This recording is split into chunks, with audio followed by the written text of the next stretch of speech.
Hi friends, welcome back to YouTube channel. ಬನ್ನಿ ಸೋಮವಾರ ಸಂಚಿಕೆಯಲ್ಲಿ ಅಮೃತಧಾರೆ ಸೀರಿಯಲ್ನಲ್ಲಿ ಏನೆಲ್ಲ ಆಗುತ್ತೆ ಅಂತ ನೋಡ್ಕೊಂಬರೋಣ. ಹಾಗೆ ನೀವು ಯಾರು ನಮ್ಮ ಚಾನಲ್ಗೆ ಸಬ್ಸ್ಕ್ರೈಬ್ ಮಾಡದೆ ನೋಡ್ತಾ ಇದ್ರು ಪ್ಲೀಸ್ ಸಬ್ಸ್ಕ್ರೈಬ್ ಮಾಡ್ಕೊಳ್ಳಿ. ಬನ್ನಿ ಹಾಗಾದ್ರೆ ಸೋಮವಾರ ಸಂಚಿಕೆಯಲ್ಲಿ ಏನಾಗುತ್ತೆ ಅಂತ ನೋಡೋಣ.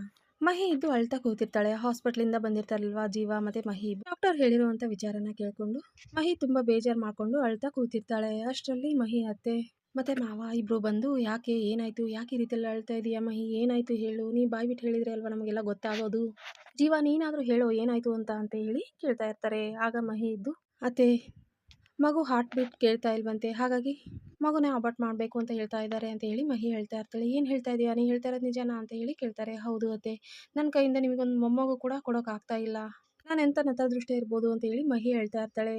ಆಗ ಮಹಿ ಅತ್ತೆ ಇದ್ದು ಸಮಾಧಾನ ಮಾಡ್ತಾ ಇರ್ತಾರೆ. ನೋಡು ಮಹಿ, ಈ ರೀತಿ ಎಲ್ಲ ಅಳ್ಬೇಡ, ಸಮಾಧಾನ ಮಾಡ್ಕೊ, ಅವ್ರು ಹೇಳಿದ್ರೆ ಆಗೋಯ್ತಾ, ಬೇರೆ ಡಾಕ್ಟರ್ ಕಡೆ ತೋರಿಸೋಣ ಹಾಗೆ ಹೇಗೆ ಅಂತ ಹೇಳಿ ಸಮಾಧಾನ ಮಾಡ್ತಾ ಇರ್ತಾರೆ. ಅಷ್ಟರಲ್ಲಿ ಭೂಮಿಕಾ ಇದ್ದು ಅವ್ರ ಅಮ್ಮನಿಗೆ ಕಾಲ್ ಮಾಡ್ತಾರೆ. ಹೇಳು ಭೂಮಿ ಅಂತ ಹೇಳಿ ಕೇಳ್ತಾ ಇರ್ತಾರೆ. ಆಗ ಭೂಮಿಕಾ ಇದ್ದು ಅಮ್ಮ, ಮಹಿ ಮತ್ತೆ ಜೀವ ಇಬ್ರು ಹಾಸ್ಪಿಟ್ಲಿಗೆ ಹೋಗಿದ್ರು ಅಲ್ವಾ ಚೆಕಪ್ಗೆ ಅಂತ ಹೇಳಿ, ಏನಾಯ್ತು ಅಂತ ಹೇಳಿ ಭೂಮಿಕಾ ಕೇಳ್ತಾ ಇರ್ತಾರೆ. ಆಗ ಭೂಮಿಕಾ ಅಮ್ಮ ಇದ್ದು ಅಳ್ತಾ ಇರ್ತಾರೆ. ಅಮ್ಮ ಅಳ್ತಾ ಇದೀಯಾ, ಯಾಕಮ್ಮ ಏನಾಯ್ತು ಅಳ್ತಾ ಇದೀಯಾ ಅಂತ ಹೇಳಿ ಭೂಮಿಕಾ ಕೇಳ್ತಾ ಇರ್ತಾರೆ. ಹಾ ಭೂಮಿ, ಯಾಕೋ ಬೇಜಾರಾಗ್ತಾ ಇದೆ ಅಂತ ಹೇಳಿ ಹೇಳ್ತಾರೆ. ಯಾಕಮ್ಮ ಏನಾಯ್ತು, ಜೀವ ಮತ್ತೆ ಮಹಿ ಇಬ್ರು ಹಾಸ್ಪಿಟ್ಲಿಗೆ ಹೋಗಿದ್ರು ತಾನೇ, ಡಾಕ್ಟರ್ ಏನಂದ್ರಂತೆ ಹೇಳಮ್ಮ ಅಂತೇಳಿ ಭೂಮಿಕಾ ಕೇಳ್ತಾ ಇರ್ತಾರೆ. ಆಗ ಭೂಮಿಕಾ ಅಮ್ಮ ಇದ್ದು ಭೂಮಿ, ಇಲ್ಲೊಂದು ದೊಡ್ಡ ಸಮಸ್ಯೆ ಆಗ್ಬಿಟ್ಟಿದೆ ಕಣೆ ಅಂತ ಹೇಳಿ ಹೇಳ್ತಾ ಇರ್ತಾರೆ. ಆಗ ಭೂಮಿಕಾ ಇದ್ದು ಅಮ್ಮ ಯಾಕಮ್ಮ ಅಳ್ತಾ ಇದೀಯಾ, ಸಮಸ್ಯೆನಾ, ಏನಾಯ್ತು ಹೇಳು ಅಂತ ಹೇಳಿ ಕೇಳ್ತಾ ಇರ್ತಾರೆ. ಆಗ ಭೂಮಿಕಾ ಅಮ್ಮ ಇದ್ದು ಭೂಮಿ, ಅದು ಮಗು ಹಾರ್ಟ್ ಬೀಟ್ ಕೇಳ್ತಾ ಇಲ್ವಂತೆ, ಮಗು ಹಾರ್ಟ್ ಬೀಟ್ ಸಿಗದೆ ಇರೋ ಕಾರಣ ಮಗುನ ಅಬಾರ್ಟ್ ಮಾಡಬೇಕು ಅಂತ ಹೇಳಿದಾರಂತೆ ಭೂಮಿ ಅಂತ ಹೇಳಿ ಹೇಳ್ತಾ ಇರ್ತಾರೆ. ಅಮ್ಮ ಏನು ಹೇಳ್ತಾ ಇದೀಯಾ ನೀ ಹೇಳ್ತಾ ಇರೋದು ನಿಜನಾ ಅಂತ ಹೇಳಿ ಭೂಮಿಕಾ ಕೇಳ್ತಾಳೆ. ಈಗ ಮಹಿ ಹೇಗಿದ್ದಾಳೆ, ಏನು ಮಾಡ್ತಾ ಇದ್ದಾಳೆ ಅಂತೇಳಿ ಭೂಮಿಕಾ ಕೇಳ್ತಾಳೆ. ಹಾಂ ಭೂಮಿ, ನಾ ಹೇಳ್ತಾ ಇರೋದು ನಿಜ, ಹಾಸ್ಪಿಟಲ್ ಡಾಕ್ಟರ್ ಈ ರೀತಿ ಹೇಳಿದ್ರು ಅಂತ ಹೇಳಿ ಮಹಿ ತುಂಬ ಅಳ್ತಾ ಕೂತಿದ್ದಾಳೆ. ಅವಳನ್ನ ಸಮಾಧಾನ ಮಾಡೋಕ್ಕೆ ಆಗ್ತಾ ಇಲ್ಲ, ಈ ಮಗುನು ನನ್ನ ಕೈಯಿಂದ ಉಳಿಸ್ಕೊಳಕ್ಕೆ ಆಗ್ತಾ ಇಲ್ಲ ಅಂತ ಹೇಳಿ ಮಹಿ ತುಂಬ ಅಳ್ತಾ ಇದ್ದಾಳೆ ಕಣೆ, ಒಂದೇ ಸಮ ಅಳ್ತಾ ಇದ್ದಾಳೆ, ಅವಳನ್ನ ಸಮಾಧಾನ ಮಾಡೋದಕ್ಕೆ ಆಗ್ತಾ ಇಲ್ಲ ಅಂತ ಹೇಳಿ ಭೂಮಿಕಾ ಅಮ್ಮ ಹೇಳ್ತಾ ಇರ್ತಾರೆ. ಅಷ್ಟರಲ್ಲಿ ಅಲ್ಲೇ ಗೌತಮ್ ಮತ್ತೆ ಶಾಕುಂತಲಾ ಇಬ್ರು ನೋಡ್ತಾ ಇರ್ತಾರೆ. ಭೂಮಿಕಾ ಯಾರ್ದೋ ಬಗ್ಗೆ ಫೋನಲ್ಲಿ ಮಾತಾಡ್ತಾ ಇದ್ದಾಳೆ ಅಂತ ಹೇಳಿ ನೋಡ್ತಾ ಇರ್ತಾರೆ. ಆಗ ಭೂಮಿಕಾ ಇದು ಅಮ್ಮ ಸರಿ, ಬೇಜಾರು ಮಾಡ್ಕೋಬೇಡಿ, ಅಳ್ಬೇಡಿ, ನಾವಿದೀವಿ ಅಲ್ವಾ, ನಾವು ಬರ್ತೀವಿ, ನೋಡೋಣ ಬೇರೆ ಕಡೆ ಇನ್ನೊಂದ್ಸಲ ಡಾಕ್ಟರ್ ಕಡೆ ಚೆಕಪ್ ಮಾಡಿಸೋಣ ಅಂತ ಹೇಳಿ ಭೂಮಿಕಾ ಅವ್ರ ಅಮ್ಮನಿಗೆ ಸಮಾಧಾನ ಮಾಡಿ ಕಾಲ್ ಕಟ್ ಮಾಡ್ತಾಳೆ. ಅಷ್ಟರಲ್ಲಿ ಶಾಕುಂತಲಾ ಇದ್ದು ಭೂಮಿಕಾ ಯಾಕೆ ಏನಾಯ್ತು, ಯಾರಿಗೇನಾಯ್ತು ಅಂತ ಹೇಳಿ ಕೇಳ್ತಾ ಇರ್ತಾರೆ. ಗೌತಮ್ ಕೂಡ ಅಲ್ಲೇ ಇರ್ತಾರೆ. ಏನಾಯ್ತು ಭೂಮಿಕಾ ಅಂತ ಹೇಳಿ ಶಾಕುಂತಲಾ ಕೇಳ್ತಾರೆ. ಆಗ ಭೂಮಿಕಾ ಇದ್ದು ಮಹಿಮಾ ಮತ್ತೆ ಜೀವ ಇಬ್ರು ಹಾಸ್ಪಿಟ್ಲಿಗೆ ಮಹಿಮಾ ಚೆಕಪ್ಗೆ ಅಂತ ಹೇಳಿ ಹೋಗಿದ್ರು ಅಲ್ವಾ, ಅಲ್ಲಿ ಮಹಿ ಎಲ್ಲ ಚೆಕಪ್ ಮಾಡಿಸಿದ್ಲಂತೆ, ಆದ್ರೆ ಮಗುದು ಹಾರ್ಟ್ ಬೀಟ್ ಸಿಗ್ತಿಲ್ಲ ಅಂತ ಹೇಳಿ ಮಗುನ ಅಬಾರ್ಟ್ ಮಾಡಬೇಕು ಅಂತ ಹೇಳಿದಾರಂತೆ ಅಂತ ಹೇಳಿ ಭೂಮಿಕಾ ಹೇಳ್ತಾಳೆ. ಅದನ್ನ ಕೇಳಿದ ತಕ್ಷಣ ಶಾಕುಂತಲಾಗೆ ಫುಲ್ ಶಾಕ್ ಆಗುತ್ತೆ, ಕೆಳಗಡೆ ಕುಸ್ತು ಕೂತ್ಕೊಂತಾಳೆ. ಇತ್ತ ಗೌತಮ್ಗೂ ಕೂಡ ಶಾಕ್ ಆಗುತ್ತೆ.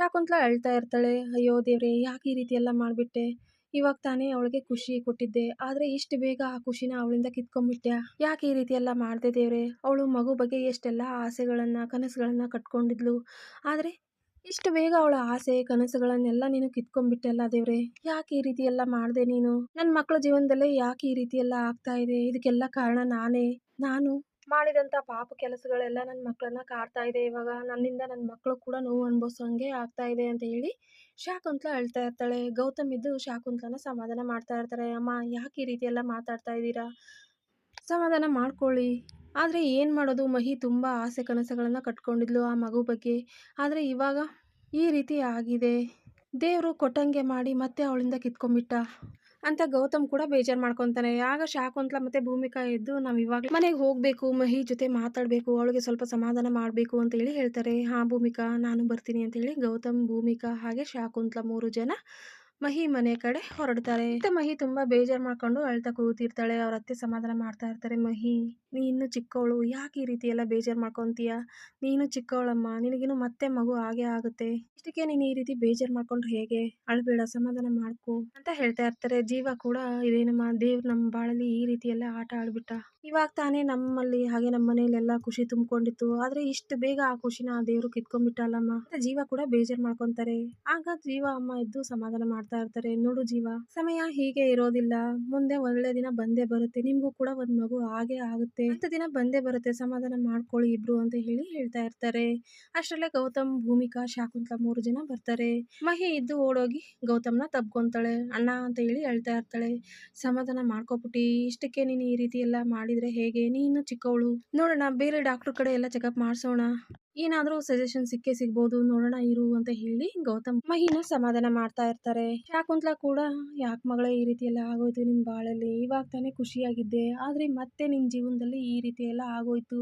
ನೀನು ಖುಷಿಯಾಗಿರೋದು ಆ ದೇವ್ರಿಗೂ ಕೂಡ ಇಷ್ಟ ಇಲ್ಲ ಅನ್ಸುತ್ತೆ. ಇಷ್ಟಕ್ಕೆಲ್ಲ ಕಾರಣ ನಾನೇ ಆಗ್ಬಿಟ್ನಾ, ನಾನು ಮಾಡಿದಂಥ ಕೆಲಸಗಳು ಇಷ್ಟೆಲ್ಲ ನನ್ನ ಮಕ್ಕಳಿಗೆ ನೋವಾಗೋ ಥರ ಮಾಡ್ತಾ ಇದ್ದೇನಾ ಅಂತ ಶಾಕುಂತಲಾ ಕೂಡ ಬೇಜಾರು ಮಾಡ್ಕೊಂಡು ಅಳ್ತಾ ಇರ್ತಾಳೆ. ಭೂಮಿಕಾ ಇದ್ದು ಮಹಿ ಸಮಾಧಾನ ಮಾಡ್ಕೊ, ನೋಡು ದೇವ್ರು ಒಂದು ಕಿತ್ಕೊಂಡ್ರೆ ಇನ್ನೊಂದನ್ನ ಕೊಟ್ಟೇ ಕೊಡ್ತಾನಂತೆ. ನಿಮಗೆ ನೀನು ಅಂತ ಮಹಾವಯಸ್ಸು ಏನಾಗಿರೋದು, ಮಕ್ಕಳು ಹಾಗೆ ಆಗುತ್ತೆ, ಮತ್ತೆ ನಿನ್ನ ಹೊಟ್ಟೆಲಿ ಮತ್ತೆ ಮಗು ಹುಟ್ಟು ಬಂದೇ ಬರುತ್ತೆ, ಸಮಾಧಾನ ಮಾಡ್ಕೊ ಮಹಿ ಅಂತ ಹೇಳಿ ಭೂಮಿಕಾ ಮತ್ತೆ ಗೌತಮ್ ಶಾಕುಂತಲಾ 3 ಜನ ಮಹಿನ ಸಮಾಧಾನ ಪಡಿಸ್ತಾ ಇರ್ತಾರೆ.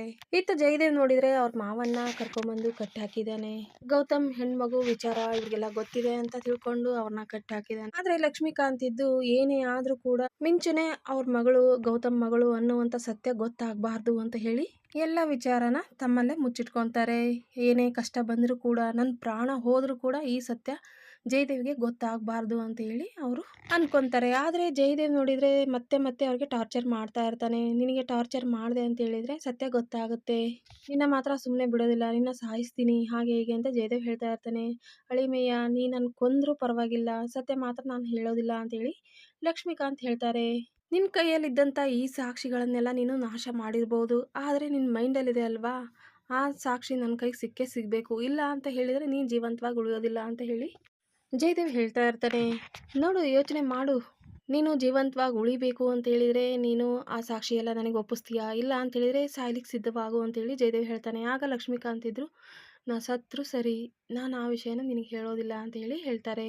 ಯಾಕೋ ಅಳಿಮಯ್ಯ ಈ ರೀತಿ ಎಲ್ಲ ಮಾಡ್ತಾ ಇದೆಯಾ, ಇನ್ನೊಂದು ಅವಕಾಶ ನಿನಗೆ ಒಳ್ಳೆ ಅವಕಾಶ ಸಿಕ್ಕಿದೆ ಅಂತ ಅನ್ಕೋ, ಗೌತಮ್ ಎದುರುಗಡೆ ನಾವಿಬ್ರು ಹೋಗೋಣ, ಗೌತಮ್ ಮಗಳ ಬಗ್ಗೆ ಎಲ್ಲ ವಿಚಾರನ ಹೇಳೋಣ, ಗೌತಮ್ ನಿನ್ನ ಕ್ಷಮಿಸ್ತಾನೆ, ಮತ್ತೆ ನೀನು ಆ ಮನೇಲಿ ಎಲ್ಲರ ಜೊತೆ ಖುಷಿಯಾಗಿರ್ಬೋದು, ನಿನಗೆ ಯಾಕೋ ಇಷ್ಟೆಲ್ಲ ಕಷ್ಟ ಬೇಕು ಹಾಗೆ ಹೀಗೆ ಅಂತ ಹೇಳಿ ಲಕ್ಷ್ಮೀಕಾಂತ್ ಹೇಳ್ತಾ ಇರ್ತಾರೆ. ಆದರೆ ಜಯದೇವ್ ಇದ್ದು ಅದು ಮಾತ್ರ ಯಾವತ್ತಿಗೂ ಸಾಧ್ಯ ಇಲ್ಲ, ಯಾಕಂತ ಹೇಳಿದರೆ ಅವ್ರನ್ನ ನಾಶ ಪಡಿಸ್ಬೇಕು ಅಂತಾನೆ ನಾನು ಹುಟ್ಟಿರೋದು, ಇವಾಗ ನನಗೆ ಮತ್ತೊಂದು ಸುವರ್ಣ ಅವಕಾಶ ಸಿಕ್ಕಿದೆ, ಈ ಅವಕಾಶನ ನಾನು ಬಿಟ್ಬಿಡ್ತೀನ, ಖಂಡಿತವಾಗ್ಲೂ ಬಿಡೋದಿಲ್ಲ, ಇದನ್ನ ಸರಿಯಾಗಿ ನಾನು ಉಪಯೋಗಿಸ್ಕೊಂತೀನಿ, ಗೌತಮ್ ಮಗಳನ್ನ ನನ್ನ ವಶ ಮಾಡ್ಕೊಂಡು ಆಮೇಲೆ ಹೇಗೆ ಆಟ ಆಡಿಸ್ತೀನಿ ಅವ್ರನ್ನ ನೋಡ್ತಾ ಇರು ಅಂತ ಹೇಳಿ ಜಯದೇವ್ ಹೇಳ್ತಾ ಇರ್ತಾನೆ. ಆ ಸಾಕ್ಷಿ ನಿನಗೆ ಸಿಗೋದಕ್ಕೆ ಖಂಡಿತವಾಗ್ಲೂ ಸಾಧ್ಯ ಇಲ್ಲ, ಯಾಕಂತ ಹೇಳಿದ್ರೆ ನಾನಾಗೆ ಹೇಳಿದ್ರೆ ಅಲ್ವಾ ನಿನಗೆ ಆ ಸಾಕ್ಷಿ ಸಿಗೋದು, ನಾ ಹೇಳಿಲ್ಲ ಅಂದರೆ ನಿನಗೆ ಆ ಸಾಕ್ಷಿ ಹೇಗೆ ಸಿಗುತ್ತೆ ಅಂತೇಳಿ ಲಕ್ಷ್ಮೀಕಾಂತ್ ಹೇಳ್ತಾ ಇರ್ತಾರೆ.